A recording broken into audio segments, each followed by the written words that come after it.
समाजवादी धर्मनिरपेक्ष लोकशाही गणराज्य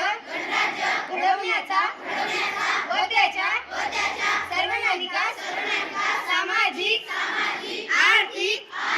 व राजनैतिक न्याय विचार अभिव्यक्ती विश्वास श्रद्धा व उपासना